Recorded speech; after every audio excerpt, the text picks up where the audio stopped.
Hello guys. आज हम अपना HSC CET का ग्रुप 57 का क्वेश्चन पेपर सोल्व कर रहे हैं, जो हमारा पेपर 7 अगस्त 2024 को हुआ था। ठीक है, इसके जो भी हमारे 45 क्वेश्चन तक है हमने जो सोल्व कर लिए थे इससे पहले वाली वीडियो में। ठीक है, अब हम अपना क्वेश्चन नंबर 46 से सोल्व करेंगे। जो क्वेश्चन नंबर 46 है, क्वेश्चन नंबर 46 में क्या दे रखा है, A, B और C ने रुपए, ये जो A ने है, A ने इतने रुपए लगाए हैं, बी ने ये रुपए लगाए हैं, और जो सी है, सी ने ये रुपए लगाए हैं। ठीक है, जो कोई भी कारोबार शुरू किया उस कारोबार में इतने रुपए निवेश किए हैं, इतने रुपए इन्वेस्ट किए हैं। वार्षिक लाभ है वो क्या है, वो इतने रुपए है। तो क्या बताना है, एक वार्षिक लाभ में प्रत्येक का अंश बताना, प्रत्येक का जो प्रॉफिट होगा वो कितना होगा। ठीक है, तो कोई भी व्यक्ति है जो जितने रुपए लगाएगा उसका जो प्रॉफिट होगा वो भी उतना ही होगा, जो लॉस होगा वो भी उतना ही होगा, उसी रेशो का होगा। ठीक है, तो इसके लिए हम क्या करेंगे, जो भी इन्होंने रुपए लगा रखे उसका जस्ट क्या निकालते हैं, उसका रेशो निकाल लेते हैं कि भाई यानी उसने कितने रेशो है, जो भी काम में है कितने रेशो के रुपए लगाए हैं। ठीक है, उतना इसका क्या हो जाएगा, प्रॉफिट हो जाएगा। ठीक है, तो यहाँ पे जो भी हमारा ए का अनुपात है कैसे लिखेंगे, ए रेशो बी रेशो सी। ठीक है, तो जो ए का है वो है, ए ने कितने रुपए लगाए हैं, ये रुपए लगाए हैं। जो बी ने है इसमें आप जैसे डायरेक्ट ये भी कर सकते हैं, यहाँ पे ये 30 यहाँ पे कट होगी, 30 यहाँ पे है, ये 30 यहाँ पे कट होगी, और 30 यहाँ पे कट होगी। ठीक है, तो हमारा क्या बचा है, 120 बचा है। जो ए का 120 है, इसका 135 है, बी का और सी का है वो क्या है, 150 है। ठीक है, इसको कट कर लेंगे। अगर इसको 3 से कट करेंगे, 5 से कट करते हैं तो 5 से कट होएगा, तो ये कितना हो जाएगा, 5 2 जा 10 हो जाएगा। ठीक है, 5 4 जा कितना हो जाएगा, 20 हो जाएगा। इसको 5 से कट करेंगे तो कितना हो जाएगा, 5 2 जा और 5 7 जा 35 हो जाएगा। ठीक है, इसको 5 से कट करेंगे तो कितना हो जाएगा, 5 3 जा और 0 30 हो जाएगा। ठीक है, उसके बाद फिर 3 से कट करेंगे, 3 8 जा 24, 3 9 जा 27 और 3 10 जा कितना हो जाएगा, 30 हो जाएगा। तो उन्होंने जो भी बिजनेस में है कितने रुपए इन्वेस्ट कर रखे हैं, इसी रेशो से रुपए इन्वेस्ट कर रखे हैं। तो जो भी उनका प्रॉफिट होगा, प्रॉफिट भी क्या है हो जाएगा, इसी रेशो का हो जाएगा, 8:9:10। ठीक है, तो यहाँ पे जो भी हमारा आंसर होगा वो कौन सा हो जाएगा, ऑप्शन नंबर बी हो जाएगा, 8:9:10। ठीक है, ये हो जाएगा। उसके बाद हमारा नेक्स्ट क्वेश्चन है, क्वेश्चन नंबर 47 है, मेवात में डैश में हरियाणा की पहली मोबाइल न्यायालय स्थापित किया गया है। कि जो मेवात के अंदर है वो पहला मोबाइल न्यायालय है वो कब स्थापित किया गया है, 2003 में, 2005 में, 2007 में या फिर 2000 में। तो कब स्थापित किया गया है, 2007 में स्थापित किया गया है। ठीक है, तो यहाँ पे हमारा आंसर ऑप्शन नंबर सी हो जाएगा। उसके बाद हमारा नेक्स्ट क्वेश्चन है, क्वेश्चन नंबर 48 है, यदि √15 = 3.88 दे रखा है तो आपको क्या फाइंड आउट करना है, क्या निकालना है, √5/3 का मान ज्ञात करना है, इसकी वैल्यू ज्ञात करनी है। ठीक है, तो इस क्वेश्चन को हम कैसे करेंगे, जो भी हमें गिवन है, जो दे रखा है वो क्या दे रखा है, ये दे रखा है। ठीक है, तो पहले जो भी हमारा ये है इस क्वेश्चन को हम इस फॉर्म में लेके आएंगे कि हम इसका यूज कर सके और इस क्वेश्चन को इजीली निकाल सके। ठीक है, तो यहाँ पे √5/3 है, तो हम जो भी 5 है, 5 को हम क्या बना देंगे, √15 बना देंगे। ठीक है, √5 को क्या बना सकते हैं, √15 बना सकते हैं। ठीक है, तो हमारे जो 5 है वो 15 कैसे बनेगा, 5 को अगर हम 3 से मल्टीप्लाई कर दे, ठीक है, तो ये क्या हो जाएगा, ये हमारा 15 हो जाएगा। अगर हम ऊपर 3 से मल्टीप्लाई करेंगे तो हम नीचे भी 3 से मल्टीप्लाई करना पड़ेगा। ठीक है, तो जैसे ये क्वेश्चन है ये हमें गिवन है, इसको हमें क्या बनाना है, फिर 5 को हम क्या करते हैं, √3 से मल्टीप्लाई कर देते हैं। ठीक है, तो 5 3 कितना हो जाएगा, 15 हो जाएगा। अगर यहाँ पे 3 से मल्टीप्लाई किया है तो नीचे भी हमें 3 से मल्टीप्लाई करना पड़ेगा। ठीक है, जो भी करते हैं वो सेम करते हैं, यानी ऊपर नीचे सेम करते हैं, प्लस करते हैं तो वही हमें माइनस भी करना होता है। ठीक है, तो यहाँ पे ये यहाँ पे मल्टीप्लाई हो गया तो इसको क्या बोलते हैं, यहाँ पे ये डिवाइड हो जाएगा। ठीक है, तो ये हमारा क्या आ जाएगा, ऊपर हमारा √15 आ जाएगा और नीचे है √3, और √3 को मल्टीप्लाई करेंगे तो क्या हो जाएगा, √3 का स्क्वायर हो जाएगा। ठीक है, स्क्वायर से और जो हमारा स्क्वायर रूट है वो हमारा कैंसिल हो जाता है। जो भी हमारी स्क्वायर रूट की जो वैल्यू होती है वो वैल्यू हमारी 1/2 होती है, और जो स्क्वायर की वैल्यू होती है, स्क्वायर की वैल्यू क्या होती है, हमारी 2 होती है। ठीक है, तो स्क्वायर से हमारा स्क्वायर रूट कैंसिल हो जाता है, तो वही सेम यहाँ पे स्क्वायर से हमारा स्क्वायर रूट कैंसिल हो जाएगा, यहाँ पे हमारा जस्ट क्या आ जाएगा, 3 आ जाएगा। ऊपर हमारा √15 आ गया, नीचे हमारा 3 आ गया। जो भी हमारे √15 की जो वैल्यू दे रखी है वो क्या दे रखी है, 3.88 दे रखी है। ठीक है, बाय में क्या आ जाएगा 3 आ जाएगा, ठीक है। अब इसको क्या करेंगे, इसको जस्ट हम डिवाइड कर लेंगे, डिवाइड करके क्या निकाल देंगे, अपने पॉइंटों में निकाल देंगे, ठीक है। 20 को जैसे यहाँ पे ऐसे डिवाइड करेंगे, ठीक है, 3 1 जा 3 हो जाएगा। उसके बाद 3 में से 3 0 आ जाएगा। हमने पॉइंट है तो यहाँ पे भी पॉइंट लगाएंगे। कितना उतारा है, 6 उतारा है, ठीक है। 8 ये 3.88 है तो यहाँ पे क्या उतरेगा, 8 उतरेगा। 3 2 जा क्या आ जाएगा, 6 आ जाएगा, ठीक है। उसके बाद हमारा 2 रिमाइंडर बचा, फिर 8 उतारेंगे तो कितना हो जाएगा, 3 9 जा 27 हो जाएगा, ठीक है। तो यहाँ पे जो भी हमारा आंसर होगा वो क्या होगा, 1.29 समथिंग होगा, ठीक है। तो ये जो हमारा ऑप्शन है वो कौन सा है, ऑप्शन नंबर सी है, ठीक है। तो यहाँ पे जो भी हमारा आंसर होगा वो कौन सा हो जाएगा, ऑप्शन नंबर सी हो जाएगा। उसके बाद हमारा नेक्स्ट है 49 है। 49 में क्या दे रखा है, ये जो D = 4 दे रखा है और COVER कवर है। कवर को जो भी नोटेशन दी गई है वो 63 दी गई है, ठीक है। जो कवर है वो 63 के इक्वल है। तो हमें बेसिस का बताना BASIS है उसका कितना आएगा, ठीक है। तो जो भी हमारा ऊपर जो रीजन दिया गया, जो ऊपर लॉजिक दिया गया है, वो जो लॉजिक ऊपर होगा वो हमारा नीचे इसके अंदर हो जाएगा, ठीक है। तो यहाँ पे जो भी हमारा D को जो कोड वर्ड 4 दिया गया है वो कैसे दिया गया है, जो भी अल्फाबेटिक के अकॉर्डिंग दिया गया है। अल्फाबेटिक के अंदर जैसे फर्स्ट लेटर A होता है, सेकंड लेटर B होता है, थर्ड लेटर C होता है और जो फोर्थ लेटर है वो D होता है, ठीक है। तो D की पोजीशन क्या है, 4th है। इसी टाइप में इनको दिया गया है। जो C की पोजीशन है, C की पोजीशन क्या होती है, 3rd होती है। जो C की पोजीशन है वो 3rd होती है। O की पोजीशन है वो 15 होती है। V की पोजीशन है वो 22 होती है। E की है वो 5 होती है और R की है वो 18 होती है, ठीक है। इसको आप ऐसे भी याद कर सकते हैं, ये एक याद करने की ट्रिक है, जैसे EJOTY, ठीक है। इसकी पोजीशन 5 होती है, 10 होती है, 15 होती है, 20 होती है और 25 होती है, ठीक है। तो अब जैसे आपको D देखना है तो D यानी E से ऊपर आता है तो क्या हो जाएगी, 4 हो जाएगी, ठीक है। उसके बाद F देखना है तो वो इसके नीचे आता है तो क्या हो जाएगी, 6 हो जाएगी, ठीक है। इसके अकॉर्डिंग आप जो भी अल्फाबेट है उसकी पोजीशन याद कर सकते हो, ठीक है।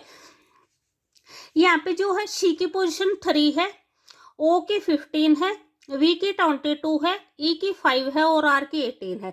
तो ये सारे के सारे क्या कर रखे हैं, प्लस कर रखे हैं। तो इन सारों को अगर हम ऐड करते हैं तो हमारा आंसर कितना आता है, 63 आता है, ठीक है। तो यहाँ पे क्या कर रखे हैं, यानी आपको जस्ट उनके अल्फाबेटिक जो भी ऑर्डर है वो लिखना है, ठीक है। जो पोजीशन है वो लिखनी है और उनको ऐड करना है। तो वही सेम यहाँ पे आ जाएगा, बेसिस के अंदर भी हमारा सेम आ जाएगा। जो B की पोजीशन है वो 2 होती है, A की 1st होती है, S की है वो 19 होती है, I की है वो 9 होती है, S की फिर 19 हो जाएगी। तो इन सब को क्या करेंगे, जस्ट ऐड करेंगे और ऐड करने के बाद हमारा आंसर कितना आ जाएगा, 50 आ जाएगा, ठीक है। तो यहाँ पे जो भी हमारा आंसर होगा वो कौन सा हो जाएगा, ऑप्शन नंबर A हो जाएगा, ठीक है, 50 हो जाएगा। भी अगर आपको वीडियो अच्छी लगी तो प्लीज़ लाइक शेयर और सब्सक्राइब जरूर करें, ठीक है। उसके बाद नेक्स्ट हमारा क्वेश्चन नंबर 50 है।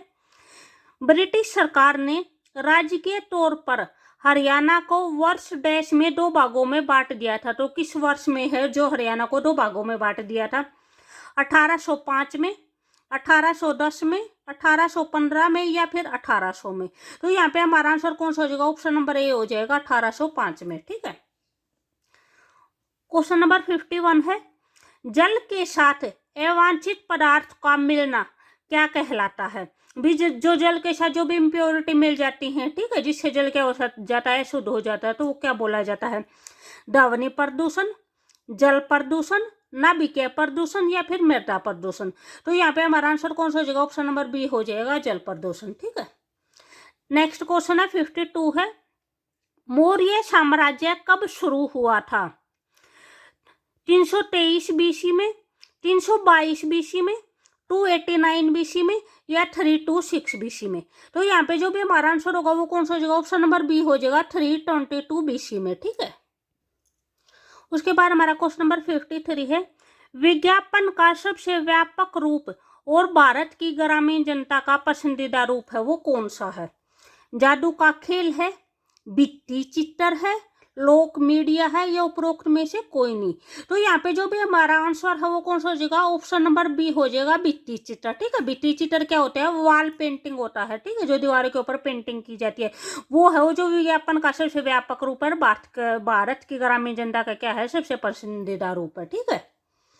उसके बाद नेक्स्ट है 54 है, हरियाणा में करनाल का यह प्रसिद्ध मेला प्रतिवर्ष सितंबर में लगता है। तो वह कौन सा मेला है? गोपाल किसान मेला है, गणगौर मेला है, या फिर आम मेला है? तो जो भी करनाल में मेला लगता है वह कब लगता है? सितंबर में लगता है प्रतिवर्ष। वह कौन सा मेला है? वह है किसान मेला। यहाँ पे हमारा आंसर कौन सा हो जाएगा? ऑप्शन नंबर बी हो जाएगा, किसान मेला। ठीक है। उसके बाद जो भी हमारा फर्स्ट ऑप्शन दे रखा है गोपाल मोचन मेला, ये कहाँ पे लगता है? ये यमुनानगर के अंदर लगता है। ठीक है। और जो आम मेला है वो कहाँ पे है? वो पिंजौर गार्डन के अंदर लगता है। उसके बाद नेक्स्ट क्वेश्चन है, क्वेश्चन नंबर 55 है,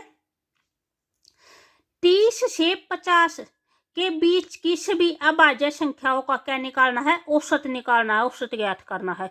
तो जो भी हमारा औसत निकालने का जो भी फार्मूला होता है वो क्या होता है? हम ऊपर क्या लिखते हैं? अपनी संख्याएं लिखती हैं। ठीक है, जो भी हमें संख्याएं बोली गई हैं, और नीचे हम जो भी हमारी संख्याएं कितनी आई है। ठीक है, जैसे यहाँ पे जो भी हमारे क्या है, 30 से 50 के बीच की अभाज्य संख्याएं लिखनी है। ठीक है, तो जो सबसे पहले हमें ये पता होना चाहिए अभाज्य संख्याएं कौन सी होती हैं।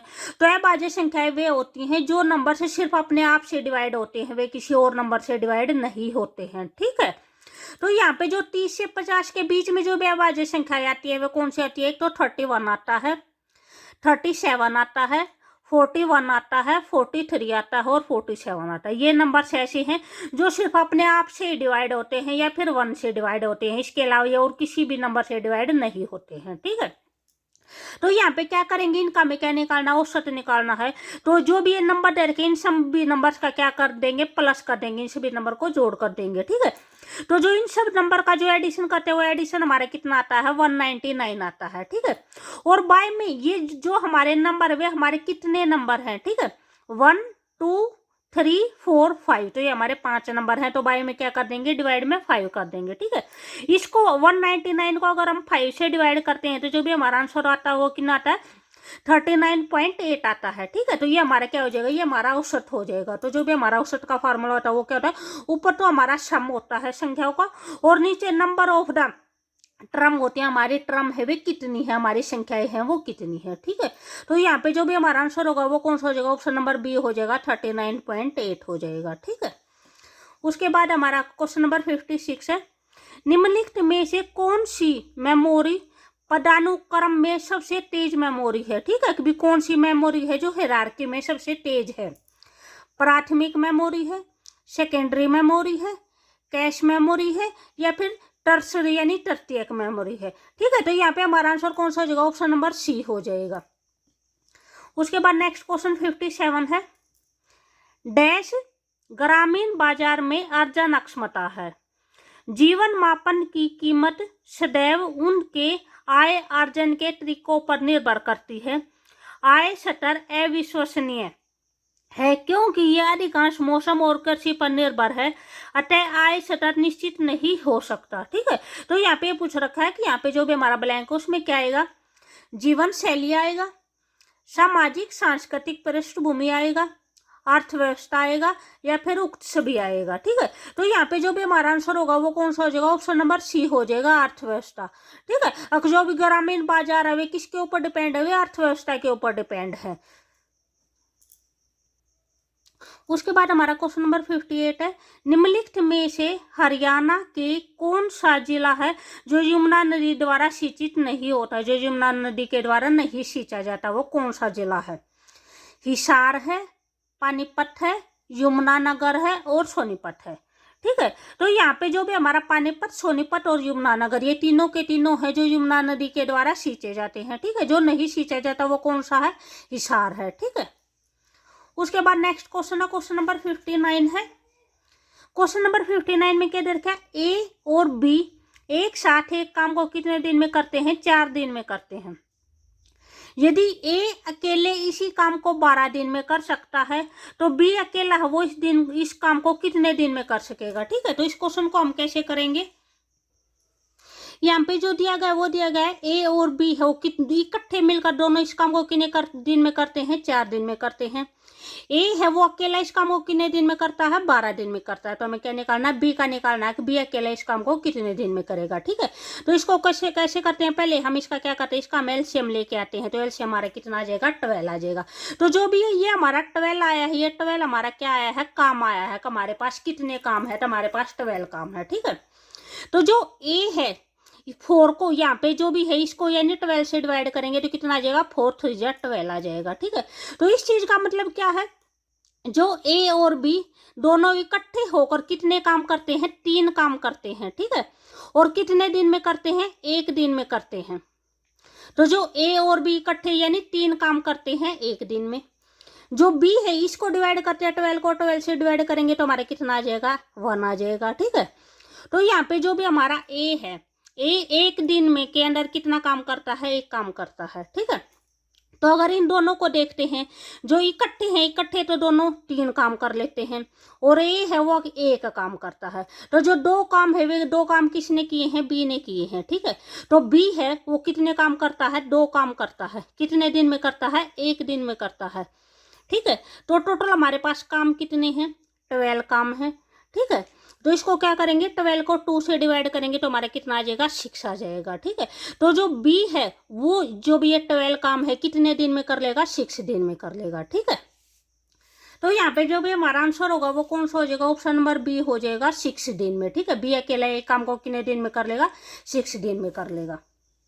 उसके बाद हमारा लास्ट क्वेश्चन है, क्वेश्चन नंबर 60 है। तो अगर आपको वीडियो अच्छी लगे तो प्लीज लाइक शेयर और सब्सक्राइब जरूर करें। ठीक है, यहाँ पे जो भी हमारा दे रखा है वो क्या दे रखा है, निम्नलिखित में से कौन सा जो आलेख है वो हाथी, भेड़िया और जानवरों को सही तरीके से दर्शाता है। ठीक है, तो यहाँ पे हमारा जो भी ग्राफ बनेगा, जो हमारा आलेख बनेगा वो कैसे बनेगा, जो हाथी है और जो भेड़िया है उन दोनों के अंदर यानी कुछ भी कॉमन नहीं है। ठीक है, हाथी की अपनी अलग कैटेगरी होती है, भेड़िए की अपनी अलग होती है। तो ये हमारा हाथी का बन गया और ये हमारा क्या बन गया, भेड़िए का बन गया।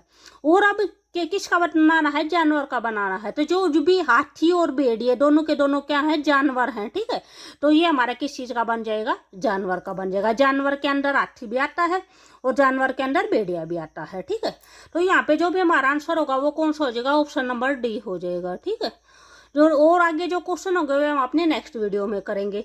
ठीक है, ओके बाय।